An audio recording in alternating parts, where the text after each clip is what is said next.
Alléluia. Sixièmement, l'oreille permet de recevoir la vie et aussi de recevoir la mort. Si Proverbe 18, verset 21 nous dit que la mort et la vie sont au pouvoir de la langue, quiconque l'aime en mangera le fruit. Mais j'aimerais vous dire que la mort et la vie ne sont pas seulement au pouvoir de la langue. La mort et la vie sont aussi au pouvoir des oreilles. L'exemple d'Ève nous est donné dans Genèse 3, versets 1 à 6. La Bible dit ceci. Le serpent était le plus rusé de tous les animaux des champs que l'Éternel Dieu avait fait. Il dit à la femme, s'il a dit, c'est parce que la femme pouvait entendre. Il dit à la femme, Dieu a-t-il réellement dit, vous ne mangerez pas de tous les arbres du jardin? Et la femme répondit parce qu'elle avait écouté. Si elle n'avait pas donné l'oreille, elle n'allait pas répondre. La réponse d'Ève prouve qu'elle avait entendu et qu'elle avait donné l'oreille au serpent. La femme répondit, donc une conversation au serpent. Nous mangeons du fruit des arbres du jardin. Mais quant au fruit de l'arbre qui est au milieu du jardin, Dieu a dit, vous n'en mangerez point et vous n'y toucherez point de peur que vous ne mouriez. Alors le serpent dit à la femme, vous ne mourrez point. Il a parlé. Mais Dieu sait que le jour où vous en mangerez, vos yeux s'ouvriront et que vous serez comme des dieux, connaissant le bien et le mal. Elle a entendu. Preuve, le verset 6. La femme vit que l'arbre était bon à manger et agréable à la vue et qu'il était précieux pour ouvrir l'intelligence. Elle prit de son fruit et en mangea. Elle en donna aussi à son mari qui était auprès d'elle et il en mangea. Ça veut dire ceci, frère, que si le monde actuel est dans cet état, c'est à cause de l'oreille. C'est l'oreille qui nous a amenés là, où il y a des épines et des ronces, où les hommes meurent. C'est l'oreille qui nous a amenés là, où il y a des maladies, des éruptions volcaniques. C'est l'oreille qui nous a amenés là. Si Ève n'avait pas entendu le serpent, elle n'aurait pas mangé et la mort ne serait pas entrée. Et si l'homme n'avait pas entendu sa femme, il n'aurait pas mangé et la mort ne serait pas venue. Frère, c'est terrible ça. C'est-à-dire que tout ce qui est là, dans ce monde déchu, c'est à cause d'une oreille, l'oreille d'une femme. Elle a entendu ce qu'elle ne devait pas entendre. Elle a poursuivi une conversation qu'elle devait arrêter. Elle a écouté quelqu'un qui n'était pas mandaté à lui parler. Et voilà le monde actuel. Combien de chrétiens vivent dans le péché aujourd'hui parce qu'ils entendent n'importe quoi. Ils entendent le serpent. Ils entendent quelqu'un qui remet en question leur foi, qui remet en question leur obéissance, qui remet en question leur discipline, qui remet en question leurs principes. Tu écoutes. Comment tu peux donner l'oreille à quelqu'un qui veut te faire tomber? Comment tu peux donner l'oreille à quelqu'un qui te révèle, je veux te faire tomber, je veux te faire pécher, je veux t'amener loin de Dieu, mais tu l'écoutes, tu continues à l'écouter, tu ne le bloques pas. Comment tu peux continuer à donner ton oreille à quelqu'un qui veut te faire quitter le chemin de Dieu? Il ne cache pas ses intentions. Il te révèle clairement que je parle pour te séparer de Dieu. Je parle pour que tu désobéisses à Dieu, mais tu l'écoutes. Tu écoutes ce païen qui te parle de mauvaises choses. Tu écoutes cette femme, cet homme qui te pousse au péché et tu écoutes. Tu finiras par pécher. Tu finiras par manger, car lorsque seulement tu commences à écouter le serpent, tu n'es pas loin de manger le fruit. Ce n'est qu'une question de temps. Ce n'est qu'une question de temps. Lorsque tu entends, sache que les paroles préparent l'action. Et le genre de paroles que tu entends révèle ce que tu feras. C'est pourquoi, mon frère, lorsque quelqu'un clairement te révèle qu'il veut te faire tomber, tu dois fuir et boucher les oreilles. Ne joue pas au gangster, ne joue pas au dur. Alléluia. À moins que Dieu te dise, ok, tu dois écouter la personne pour l'aider, pour la sauver. Ça arrive des fois, mais c'est très rare. La plupart des temps, le Seigneur te dit, n'écoute pas. N'écoute pas. Vous imaginez, rien qu'une oreille a amené tout ce monde-ci. Les hommes meurent à 100 ans, 70 ans. L'homme qui devait être éternel est mort. C'est l'oreille qui a amené la mort. La vie et la mort sont au pouvoir de la langue, mais de l'oreille aussi. Si tu contrôles ta langue sans contrôler ton oreille, tu mourras comme Ève est morte et comme Adam est mort.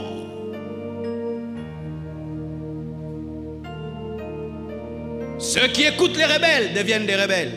Ceux qui écoutent des impudiques et deviennent des impudiques.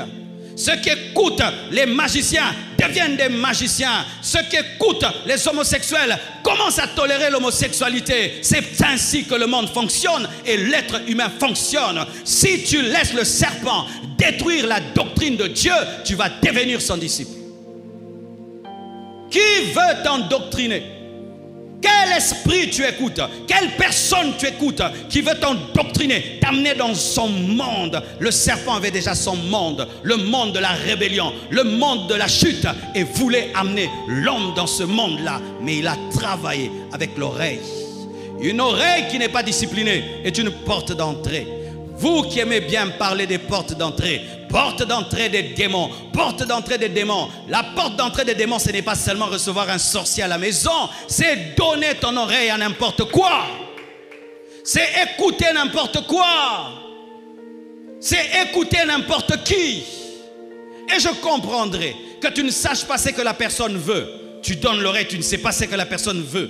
Mais si tu sais clairement que cette personne veut me faire tomber, cette personne veut me faire chuter, pourquoi donner l'oreille? Il faut apprendre à dire, arrête de me dire ça.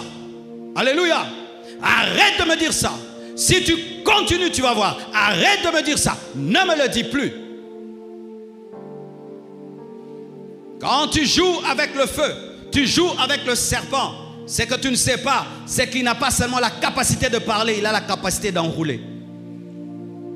Pendant que tu es concentré sur ta bouche, sa queue est en train de t'enrouler. Qu'est-ce que je veux dire? Pendant que toi, tu n'écoutes que les paroles, il y a une stratégie qui est derrière. Il y a une stratégie qui est derrière les paroles. Faites très attention, frère. Donne ton oreille à quelqu'un qui veut te garder dans la crainte de Dieu.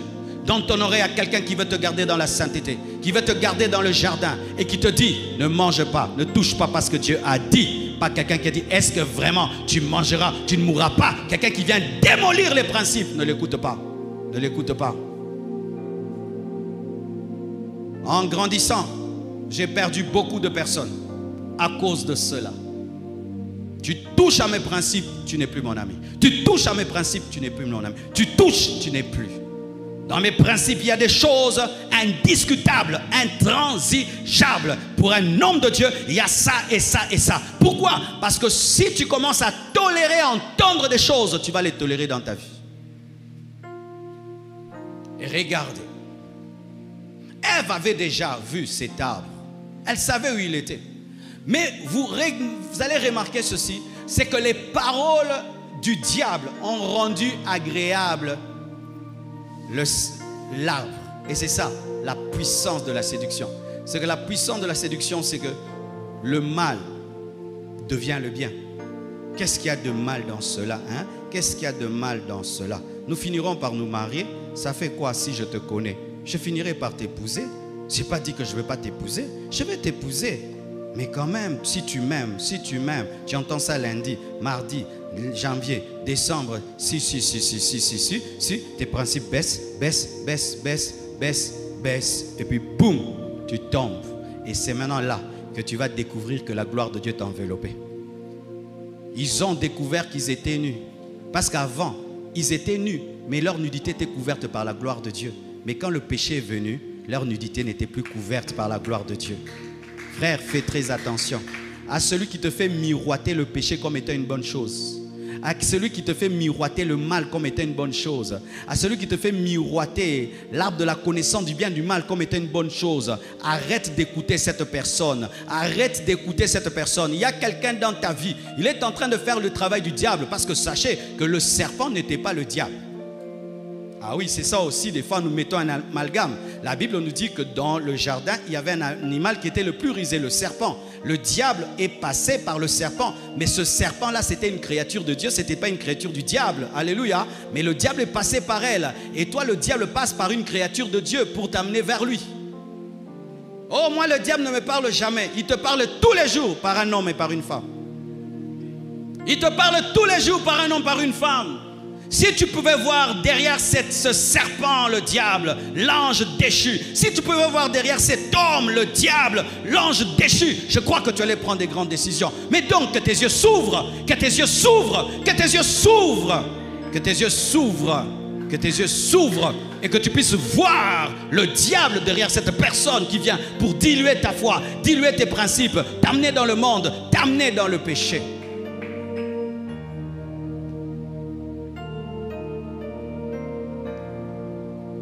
C'est pourquoi, frères et sœurs, nous devons être sélectifs. Nous devons sanctifier nos oreilles parce que la mort aussi peut entrer dans nos vies au travers de nos oreilles. Alléluia. Éphésiens 1, verset 13 nous parle que le salut peut passer par les oreilles, la vie.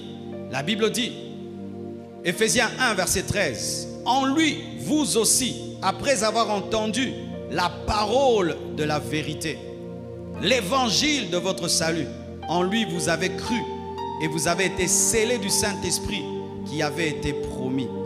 En lui aussi, après avoir entendu la parole de la vérité, l'évangile de votre salut, en lui vous avez cru et vous avez été scellés du Saint-Esprit. Le Saint-Esprit est venu quand? Lorsqu'il y a la foi. La foi est venue quand? Lorsque l'évangile du salut a été entendu. On prêche l'évangile du salut, les hommes croient, quand ils croient, ils obtiennent le Saint-Esprit, le salut.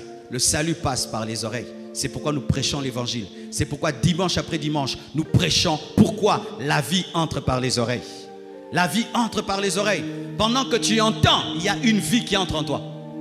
Pendant que tu entends cet enseignement, il y a une vie qui entre en toi, une discipline qui entre en toi, des décisions que tu es en train de prendre. Et le Saint-Esprit accompagne cette parole pour te communiquer la vie.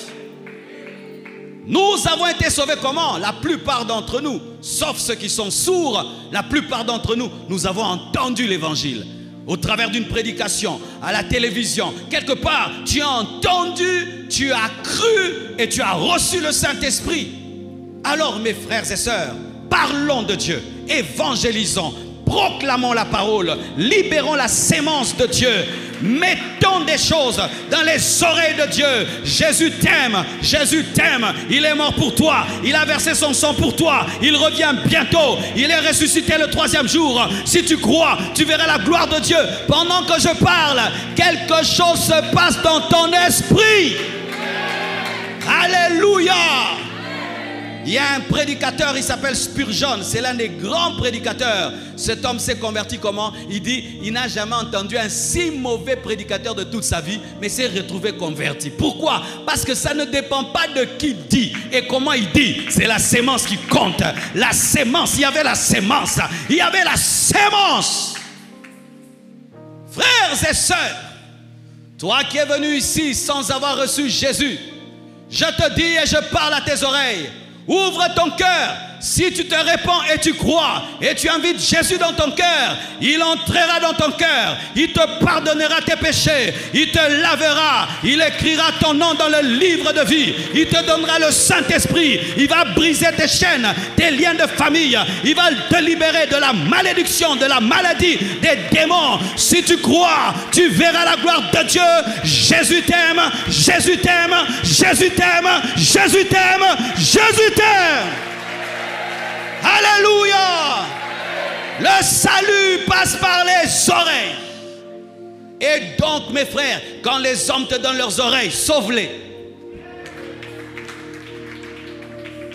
Quand les hommes te donnent leurs oreilles, ne t'amuse pas avec l'oreille d'un homme, sauve-le. Quand un homme te donne son oreille, bouleverse-le. Quand un homme te donne son oreille, transforme-le. Quand un homme te donne son oreille, impacte-le. Quand un homme te donne son oreille, amène Jésus dans sa vie. Quand un homme te donne son oreille, délivre-le des démons. Quand un homme te donne son oreille, précise-lui sa destinée. Quand un homme te donne son oreille, révèle-lui le plan de Dieu. Car c'est une grâce qu'un homme te donne son oreille. Chaque fois que quelqu'un te pose une question, il t'a ouvert l'oreille. Fais entrer l'évangile. Chaque fois que quelqu'un te dit, je t'écoute, profite, fais entrer la parole. Chaque fois qu'un homme reste silencieux pour que tu parles, dis la vérité. Ne cherche pas à le flatter. Non, dis-lui ce que Jésus pourrait lui dire s'il était venu dans la chair. Si Jésus était venu dans la chair, qu'est-ce qu'il allait lui dire? Dis ça de tout ton cœur. C'est tout ce que Dieu te demande. Ne rate jamais l'occasion de parler à un homme, parce que le salut entre par l'oreille. Comme ils ont entendu l'évangile du salut et qu'ils ont cru, c'est pourquoi ils ont été scellés du Saint-Esprit. Alléluia.